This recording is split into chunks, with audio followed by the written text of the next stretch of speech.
안녕하세요. 우리나라 최초 의사문인 의사 시인 김대봉이란 제목으로 여러분과 함께 이야기 나누게 되어 퍽 뜻깊고 기쁩니다. 김대봉 선생님은 1908년 2월 11일 출생하셔서 1943년 3월에 돌아가셨습니다. 올해 2025년은 김대봉 선생 출생 117년이 되는 해입니다. 분명 시간적으로 가깝지 않습니다. 하지만 그 세월의 간격을 되도록 좁혀 김대봉 선생을 이 자리에 모셔 직접 뵙고 손 맞잡는 심정으로 다음 내용을 나눕니다.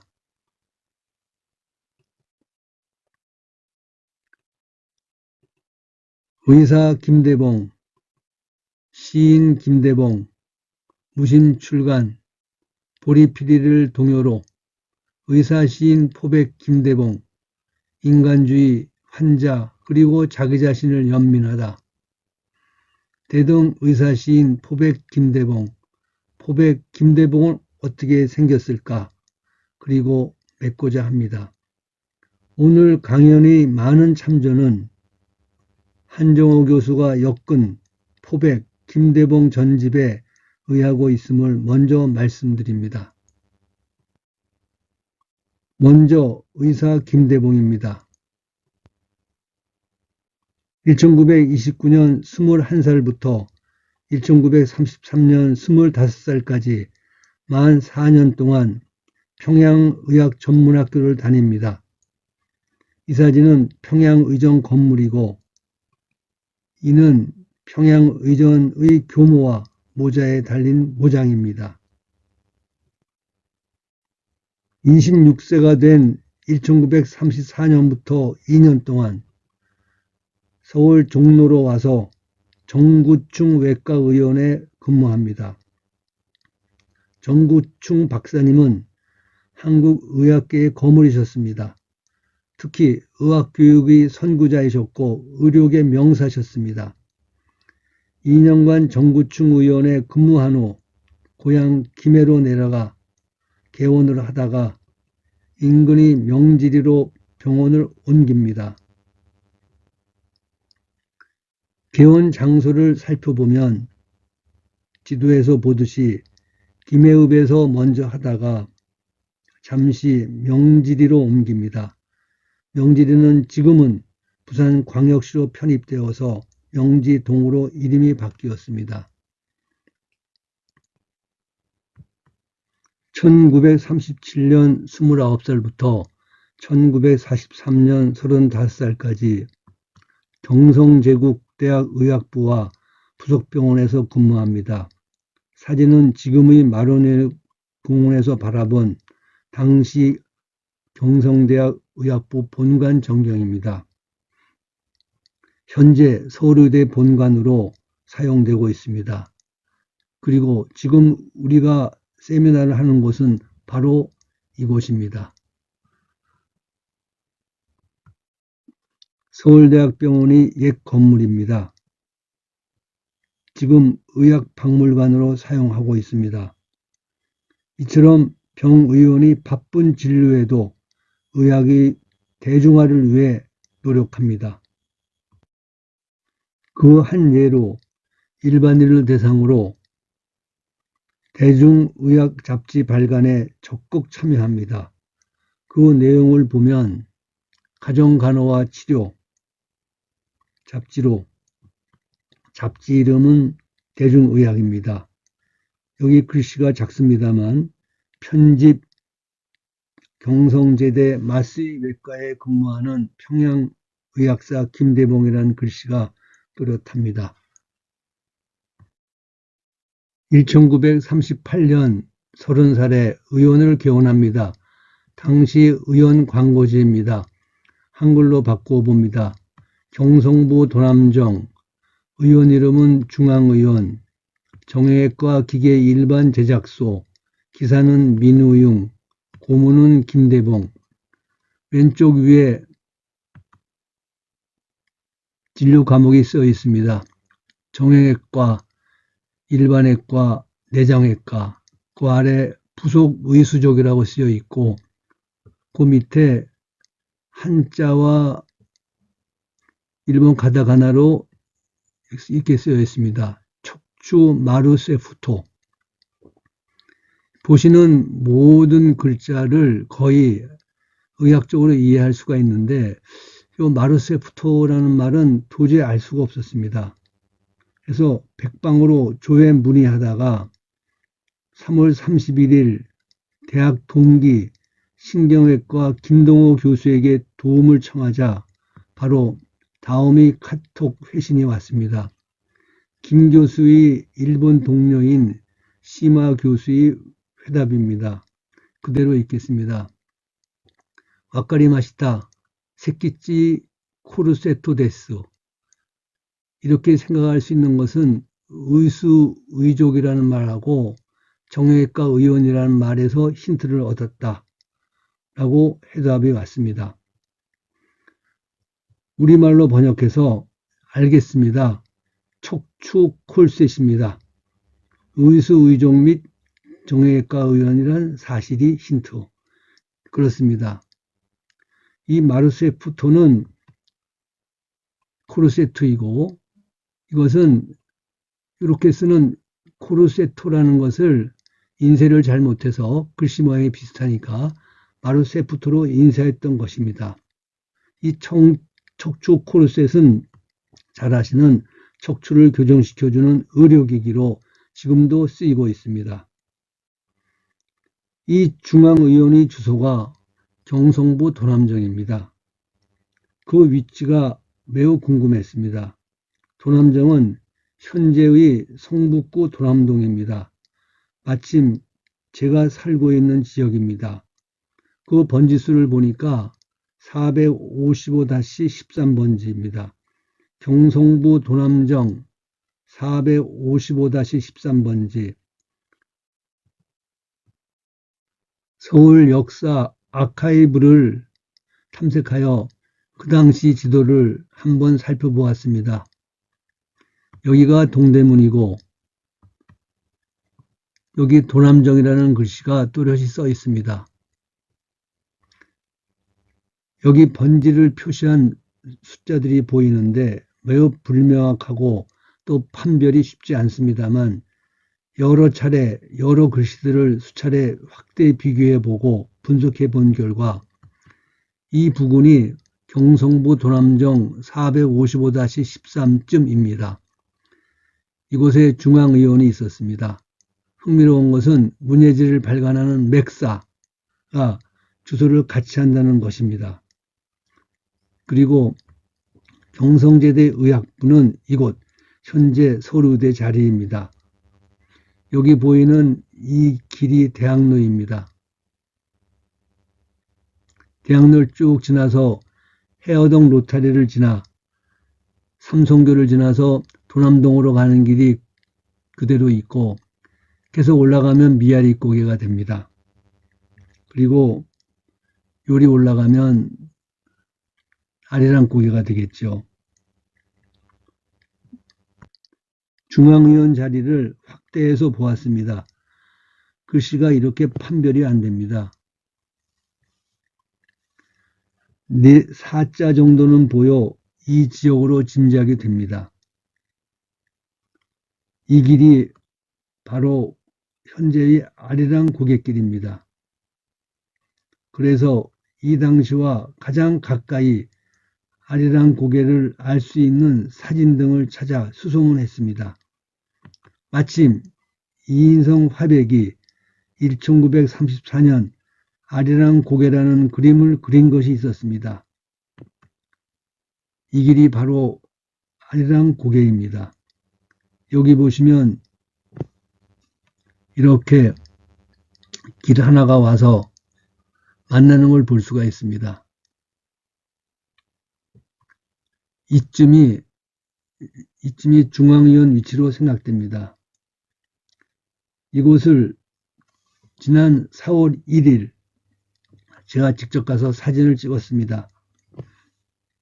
지금은 당시와 전혀 다른 모습으로 건물들이 들어서 있습니다. 아리랑공에는 바로 이 길로 올라갑니다. 그렇습니다. 동대문, 도남동 중앙의원, 서울의대, 그리고 바로 이곳이 현재 우리가 세미나를 하고 있는 곳입니다. 이 당시 의학연구도 매우 활발하게 하였습니다. 1940년에 조선의학회 잡지에 발표한 제27회 조선의학회 강연 초록입니다. 잠농병, 누에의 고름이 잡히는 병입니다. 인공면역 실험을 위해 누에를 이용한 연구입니다. 경성제국대학 미생물학 교실 김대봉, 잠농병에 대한 인공면역의 성립에 관하여 이미 우리 교실이 호소가와 선생과 허선생, 허규 선생을 가리킵니다. 이 기술한 바보다 진행된 것을 상세히 검토하고자 여러 종류의 면역원 제조를 비교하고 또한 투여 방법을 비교하여 조금 더 시급망적 결과를 얻었기에 그 계략을 발표합니다. 앞서 말씀드린 바와 같이 김대봉 의사는 일반 대중들에게 의학적 지식을 알리고자 노력하였습니다. 보시는 이미지는 1939년도 7월 27일자 동아일보 제3면에 실린 의학 칼럼 동통론입니다. 이즈음 통증에 관하여 수차례에 걸쳐 연재합니다. 시인 김대봉을 무심출관과 동요로 곡이 만들어진 시 보리피리를 들어 이야기합니다. 무심, 포백의 유일한 시집입니다. 그리고 대표 시집입니다. 1938년 10월 맥사에서 상제합니다. 김대봉이 30살 때입니다. 이 책에 조선총독부 도서관 장서라고 도장이 찍혀 있습니다. 시집이 발간된 한 달 후 1938년 11월 18일자 동아일보에 무심 출판 기념회를 알리는 기사가 사진과 함께 실렸습니다. 11월 16일 명치 메이지 제과에서 40여 명이 문단 인사 참석으로 성회를 이루었다. 보리피리 김대봉 보리이삭 돋아나면 종달새 떠나간다지 떠나는 그날에도 보리피리 불어주마. 1932년 23살 평의전 4학년 때 쓴 시입니다. 이 시는 4년 후 박태현 작곡가에 의해서 동요가 됩니다. 박태현 선생은 잘 아시겠습니다만 3.1절 노래와 한글날 노래를 지은 꽤 명망 있는 작곡가입니다. 그리고 이 곡은 임동훈 선생의 사파와 함께 여러 잡지에 실리고 널리 불려집니다. 그 중에 한 예를 보시면 1940년 6월 21일자 조선일보 사면에 실린 보리피리 노래 라디오 방송 안내 기사입니다. 여기 보시면 라디오라고 쓰여 있습니다. 이 내용을 제가 한번 알아보기 쉽게 정리해 보면 노래 공부 21일, 20일 오후 6시 반 보리피리 김대봉요 박태영곡 지휘 김희정 보리이삭 돋아나면 종달새 간다하지 떠나는 그날에도 보리피리 불어주마 끝. 자, 그러면 보리피리는 어떤 곡이었을까요? 유담의 하모니카 소리로 한번 들어보겠습니다.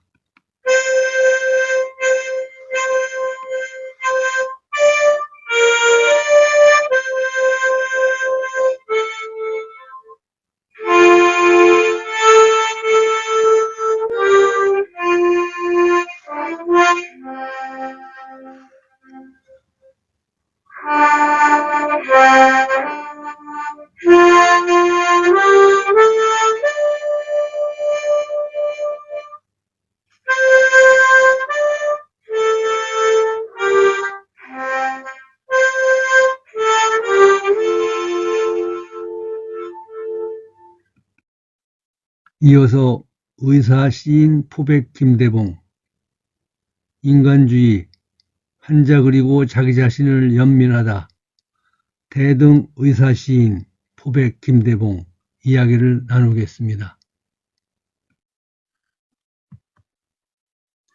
바늘침에 피 한 방울 쏟지도 못할 창백한 총루 같은 그 얼굴을 숙이고 거미같이 무섭게 여윈 그 팔로 막대기를 짚고 허둥대는 다리를 질질 끌고 와서는 가을바람같이 쌀쌀한 의사의 말에 그만 쫓겨나가고만 그가 생각이 난다. 1931년 평양의전 2학년 때 쓴 그 환자라는 시입니다. 조선일보에 실렸습니다. 인상 수업 중에 보고 느꼈을 가여운 애처로움이 가을 찬바람 모양 서늘합니다. 연민입니다. 1. 신입생 환영회에 남들이 기뻐하는데 나는 울었네. 3. 배운 것 하나 있는 것이 무엇 그리 장할까? 그보다 더 큰 자연과 인생을 알아보자고 외치는 학생의 마음이 티끌 속의 보옥같이 보이네. 2년 전 신입 의대생으로서 느꼈던 걸 담고 있습니다. 평양의전 3학년 때 23살에 쓴 시 학창에서입니다. 의학이 의학 강의실과 병실과 실험실 안에서만 배우고 익힘을 넘어 자연과 인생, 인간을 아는 것이 보물이라고 외치며 그 보물을 구하기 위해 결단하고 있습니다. 그러나 그 도달은 쉽지 않았습니다. 인간주의 연민의 실천은 쉽지 않았습니다. 포백 김대봉은 의사문인으로서 문학은 퍽 힘들었다고 고백합니다. 나에게는 문학생활이 참으로 괴로웠다. 이지와 감정세에 용납되지 않는 모순을 여실히 고함이 아닌가. 다년간 문학을 애호하게 된 곳에서 불효불식간 형성된 습관의 탓일까.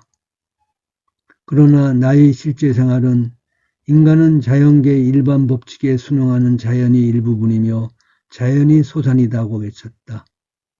그리고 나의 문학생활은 인간은 파괴적 환경에 저항해 가면서라도 일정한 목적을 지달하려는 노력, 즉 의욕을 인식하는 것이다 라고 매질하였다. 25살 평양의전 졸업 때 쓴 수필 문학과 생활의 부분입니다. 이처럼 힘들었던 의학과 문학 사이의 모순 속에서 스스로 매질하며 그 연단을 일견 무심한 듯 그러나 솟구치는 무심으로 표출합니다. 야간에 물은 끓고 잠긴 나뭇가지에는 꽃이 피다. 숯불은 이는데 꽃은 피다. 물은 끓는데 꽃은 피다. 피는 이 꽃에는 낮과 밤이 없더라. 피는 이 꽃에는 눈도 비도 없더라. 피는 이 꽃에는 계집과 술과 노래가 없더라. 피는 이 꽃에는 주인도 사람도 없더라. 그래도 숯불은 일다. 물은 끓다. 꽃은 피다.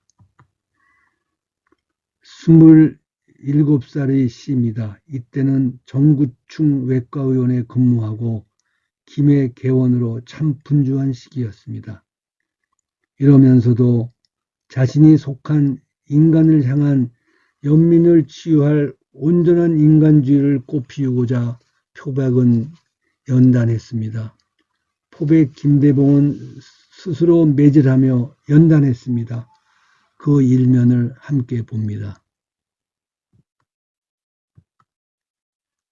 의학을 하면서 시 조각이라도 쓴다는 것은 선 비극이 아니면 환경이 물려준 선물임에 이 고난을 굳이 받으면서 스스로 겸양하고 사퇴하며 두려워하였을 뿐이다. 그러나 문학이거나 의학이거나 그 대상이 모두 산 인간에 관한 것인 것은 사실이다. 따라서 문학자이건 의학자이건 과학적으로 인간의 전체를 연구하여 이에 풍부하고 정확한 지식을 획득하는 동시에 특히 철학적, 심리적, 윤리적 지식에조차 그 방위를 원만히 닦아 나아가야만 비로소 참다운 인간주의 의학도 움터질 것이요 또한 뚜렷한 인간주의 문학도 돋아날 것이라고 믿어진다. 1939년 31살 때 쓴 의학과 문학의 부분입니다. 이때는 경성제대 부속병원 외과에 근무하며 개인의원 진료를 하는 등 정말 만만치 않은 현실의 삶, 그럼에도 불구하고 현실 속의 자신과 환자의 연민이 숯불로 일어 물처럼 끓고 꽃으로 돋아 밤낮으로 피고 있습니다. 그렇습니다. 그래서 저는 의사시인, 의사문인 포백 김대봉을 다음과 같이 서술합니다. 인간주의에 뿌리박고 환자를 연민하되 만만치 않은 현실 삶 속의 자신도 연민하지 않을 수 없었다. 진료 현장에서 만나야 하는 어긋난 육신과 정신의 고통은 환자와 함께 의사 자신도 겪고 헤쳐나가야 할 세상임을 느끼고 물 끓듯 꽃피듯 표출하는 무심, 사념이 아닌 사념, 덧칠한 혼이 아닌 무심, 무심은 가장 강력한 인간에 대한 관심의 역설 아닌가. 무심은 의학과 문학 사이에서 채워서 비우고 넘쳐서 지어내버리는 인간주의를 추구하고 실천하고자 했던 의사문인 포백 그 자체가 분명하다. 이토록 힘들었던 의학과 문학 사이, 의학과 문학의 접경에서 의업과 문업 두 영역의 접경에서 포백은 어떻게 균형하였을까? 그 형편을 살펴보기 위해 제 나름대로의 의사시인, 의사문인 분류를 먼저 이야기합니다. 의사시인, 의사문인은 의사와 시인, 의사와 문인의 합성어입니다. 잘 아시는 바와 같이 합성어는 대등합성어, 종속합성어, 융합합성어 세 가지가 있습니다. 의사시인, 의사문인 역시 대등의사시인, 대등의사문인, 종속의사시인, 종속의사문인, 융합의사시인, 융합의사문인 등으로 구분할 수 있습니다. 대등의사문인, 대등의사시인이 대표적인 예로 세계적 의사시인인 미국의 윌리엄 칼로스 윌리엄스를 듭니다. 그렇습니다. 윌리엄스는 소아과 의사로서 진료 중에 병녹지 빈 곳에 시상을 적었습니다. 종속의사 시인으로는 존 키츠를 듭니다. 키츠는 의사가 되고 나서 곧 의업을 접고 문업에 전념합니다. 융합의사 시인은 의사와 시인이 만나서 새로운 전혀 색다른 것을 만들어내야 할 텐데 그러한 것은 현실적으로 불가능하다고 생각합니다. 그렇다면 포백 김대봉은 어느 합성의사 시인인가? 이 분류에 따르면 포백 김대봉은 대등합성의사 시인이라고 생각합니다. 그렇게 분류할 수 있는 앞에서 든 여러 이유들도 있지만 이제 보실 하나의 그래프에서 포백 김대봉이 대등의사 시인, 대등의사 문인임을 어렵지 않게 알 수 있습니다. 포백 김대봉의 연도별 작품 발표수입니다. 가로축은 연도이고 세로축은 발표한 작품 수입니다. 이 작품 수는 신작과 기발표작을 구분하지 않은 수입니다. 1927년 처음으로 외부의 작품을 발표한 해입니다. 포백이라는 이름으로 조선일보에 농부의 노래를 발표했습니다. 1929년 평양의전에 입학하면서 4편의 시를 썼고 학교 다니는 중에도 많은 수의 시편과 산문을 발표합니다. 1933년 의사가 된 해에도 8편의 시와 2편의 신문을 발표합니다. 그리고 정구충외과, 김해읍에서 개원, 명지리에서 개원하면서도 발표는 쉬지 않고 매년 이어집니다. 심지어 경성제대 세균학교실에 들어와 연구와 실험, 그 벅찬 가운데에서도 꾸준히 작품을 발표합니다. 그 후 1938년부터 돌아가시기 전까지 경성제대병원, 경성제대 미생물학교실에 근무하면서 동시에 도남동에 병원을 개원하면서도 작품을 꾸준히 발표했습니다. 특히 1938년에는 맥지를 창간했고 무심을 발간합니다. 1933년 의사가 되고 나서부터만 따져보아도 한 해도 거르지 않고 꾸준히 창작 발표를 하였습니다. 이 그래프를 보는 것만으로도 포백 김대봉은 의업과 문업을 함께 균형 있게 꾸준히 열심히 했던 대등의사시인 대등의사문인입니다. 의학과 문학의 접경 지역에서 치열하게 두 영역을 멋지게 아울러낸 의사문인, 의사시인입니다. 이제 포백 김대봉은 어떻게 생겼을까 한번 생각해 봅니다. 포백 김대봉은 1908년 2월 11일 생년월일은 알고 있습니다. 그러나 돌아가신 1943년 3월까지는 알지만 몰일은 확인이 안 됩니다. 포백 김대봉은 어떻게 생겼을까? 맥동인인 김영호 시인이 김대봉에 관하여 그 인상을 서술한 문장들을 취합해 보았습니다. 머리칼날이 지나치게 뻣뻣해 처음 만났을 때 인상입니다. 어처구니 없을 정도로 범범하였습니다. 범범은 사물에 대해 꼼꼼하지 않고 대면대면하다는 뜻입니다. 잘 아시겠습니다만 대면대면은 대하는 태도가 친숙성이 없고 덤덤한 모양입니다. 또한 경상도 기질이 많아 단순하고 솔직하고 시비가 뚜렷하고 내연하는 그 풍부한 인정미, 벅찬 삶의 의욕, 꿋꿋한 의지. 이러한 서술을 가지고 금년 2월 11일 포백 김대봉 선생의 117세 생일날 포백 김대봉을 그려보았습니다.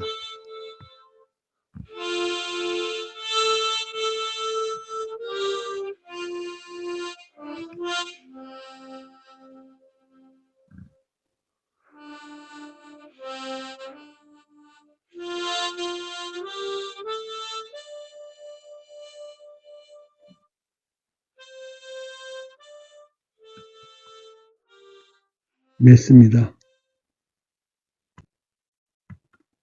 의사시인, 의사문인 김대봉은 대등의사시인, 대등의사문인입니다. 연민과 인간주의를 향한 힘든 연단을 무심으로 표출한 의사시인, 의사문인, 대등의사시인, 대등의사문인입니다. 그리고 머리칼이 뻣뻣하고 범범하고 꿋꿋한 의사시인, 의사문인이었습니다.